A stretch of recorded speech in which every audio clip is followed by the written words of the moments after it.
أنفسنا ومن سيئات أعمالنا من يهده الله فلا مضل له ومن يضلل فلا هادي له ونشهد أن لا إله إلا الله وحده لا شريك له ونشهد أن سيدنا وحبيبنا وشفيعنا ومولانا وحبيبنا ومولانا محمدا عبده ورسوله صلى الله عليه وعلى آله وبارك وسلم تسليما كثيرا. میں پجما تجھ میں چھانٹے بجانے والا ہوں نیچے کو ہو جا نیچے کو انی اور بخشو. الله تبارك وتعالى في كتابه الكريم والفرقان الحميد. واہ واہ ماشاء أعوذ اللہ ماشاء بالله من الشيطان الرجيم. بسم الله الرحمن الرحيم. يا أيها الذين آمنوا قوا أنفسكم وأهليكم نارا وقودها وقال النبي صلى الله عليه وسلم كلكم راع وكلكم مسؤول عن رعيته. صدق الله العظيم. حاضرین محترم اور عزیز نوجوانوں، اللہ تبارک و تعالی نے اپنے پاک کلام کے اندر ارشاد فرمایا کہ اے ایمان والوں، اپنے آپ کو اور اپنے گھر والوں کو آگ سے بچاؤ، اس آگ سے کہ جس کا ایندھن انسان اور پتھر ہیں. معلوم ہوا کہ انسان خود نماز روزہ نیک عمل کر کے مطمئن نہ ہو جائے اور اپنے اہل و عیال کی طرف سے کھڑا ہو جا کھڑا کر لے، کیونکہ جہاں خود اپنے اپنے گھر والوں، اپنی آل و اولاد ادھر کوئی دیکھ دیکھ کے کر رہے ہیں. فکر بھی ضروری ہے. جہاں خود کو جہنم کی آگ سے بچانا فرض ہے، وہیں اپنے ماتحتوں کو بھی اس آگ سے بچانا فرض ہے. کیونکہ کل قیامت کے دن جہاں ہر آدمی سے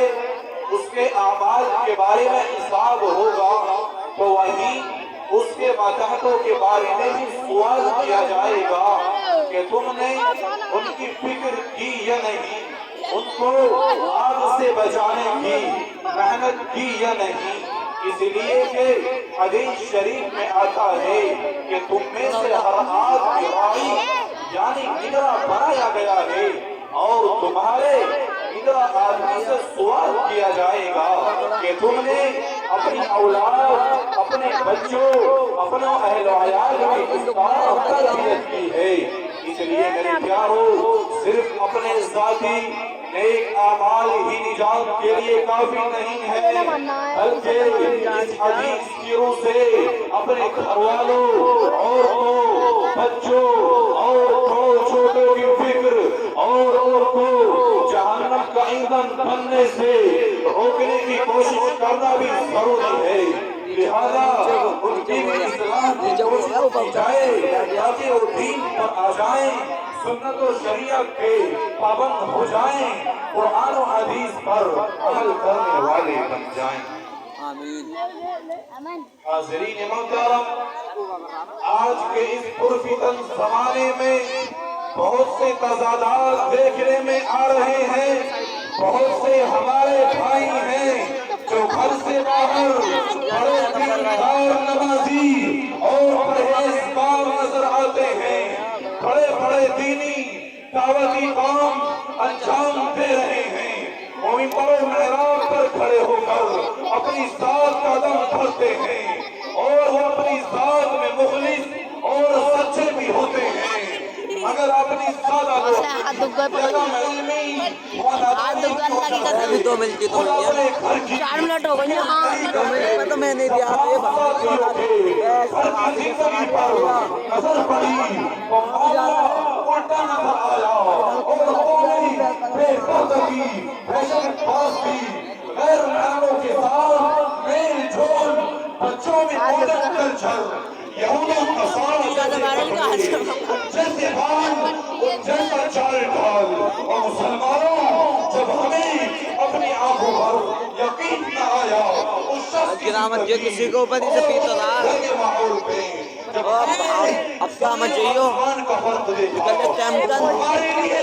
उन हालात में अफसोस के सिवा कोई और मकाम नहीं था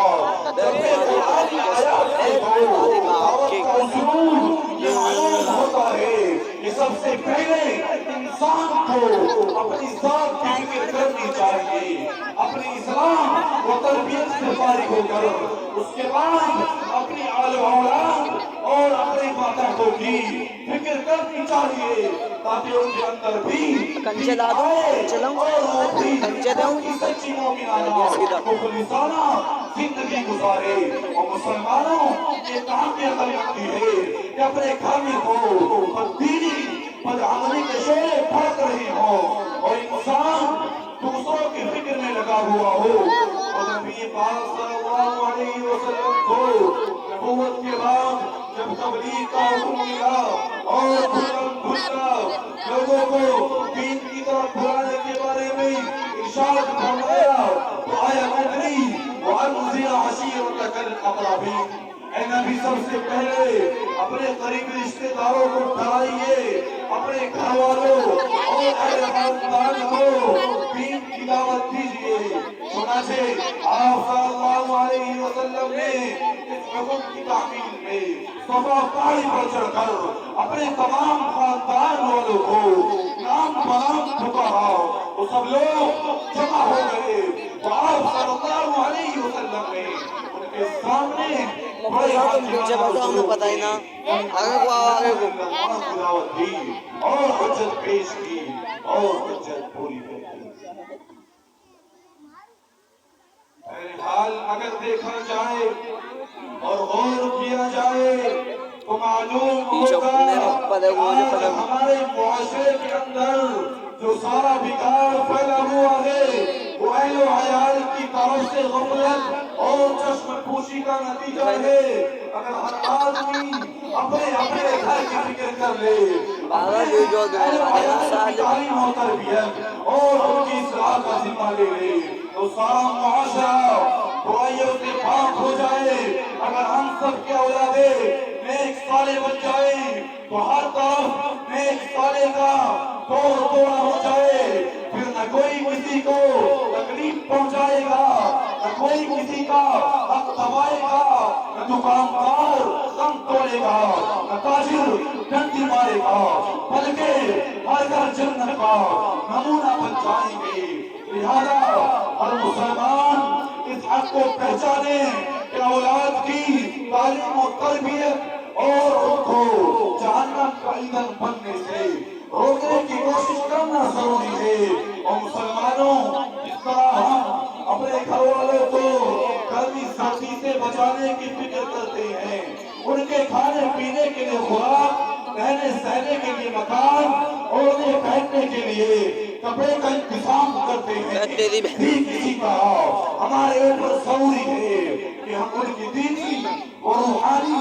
जरूरियात की भी फिक्र करें और आखिरत की तरफ से और अल्लाह तबारक व तआला की तरफ से उनको बचाने की कोशिश करें ताकि वो दीन पर आ जाएं सुन्नत और शरीयत के पाबंद हो जाएं और कुरान और हदीस पर अमल करने वाले बनें। मुहतरम हज़रात, अगर आज हम खुद गौर करके देखें कि हमारे मुस्लिम मुआशरे में बच्चे की पैदाइश पर छठे दिन खतना कराते हैं आइज़ो अकारिब और अहले खानदान की दावत की जाती है जिसको छठी की रस्म कहा जाता है ये सरासर गैर इस्लामी तरीका है और हिंदुओं की रस्म है इसको आज हम बड़े फख्र के साथ मनाते हैं और मुसलमानों जबकि ये कहा अगर साथ में लोग सुन्नत के मुताबिक किया जाता तो अजर और सवाब का बाइस होता है तरह आज के दौर में अपने बच्चों की और खुद अपनी सालगिरह मनाना, इसको आज हम अपनी जुबान से बर्थडे कहते हैं। तालीम याफ्ता, तरक्की याफ्ता और तहजीब याफ्ता होने की अलामत समझ लिया गया है। और यहूद और नसारा की इत्तिबा और अंधी तकलीद में इस कदर पागल हो चुके हैं कि इन रस्मों पर पानी की तरह अपना कीमती माल और काले पैसे की कमाई खर्च करते हैं, जबकि दीन की राह में खर्च करने के लिए किसी गरीब या किसी बेसहारा की मदद के लिए जेब से टूटी कोई भी नहीं निकलती। और मुसलमानों, जरा सोचो तो सही कि हम अपनी दुनिया और आखिरत दोनों इस तरह तबाह कर रहे हैं और खुश हो रहे हैं। इस कदर अफसोस की बात है, एक तरफ तो मुसलमान गैरों के तरीकों को इख्तियार कर रहा है और दूसरी तरफ उनकी कबाहत और बुराई भी दिल से निकल गई और अब उन तरीकों को पसंद करता है और उन पर अमल करने में फख्र महसूस करता है। हालांकि कुफ्र के दोनों तरीकों को पसंद करना और उनको इस्तेहसान की नजर से देखना कुफ्र की बात है। मशहूर कायदा है, इस्तेहसान कुफ्री कुफ्र की किसी रस्म को पसंद करना इंसान को गैर इस्लाम से खारिज कर देता है। लिहाजा हकीकत मुसलमान के बजाय छुट्टी करना, बर्थडे मनाना और उसको पसंद करना बहुत बड़ा गुनाह है, जिससे हमें परहेज करना और लाजिम और जरूरी है। दुआ करें कि अल्लाह तबारक व तआला इन बातों पर अमल करने की तौफीक अता फरमाए। बहुत अच्छे।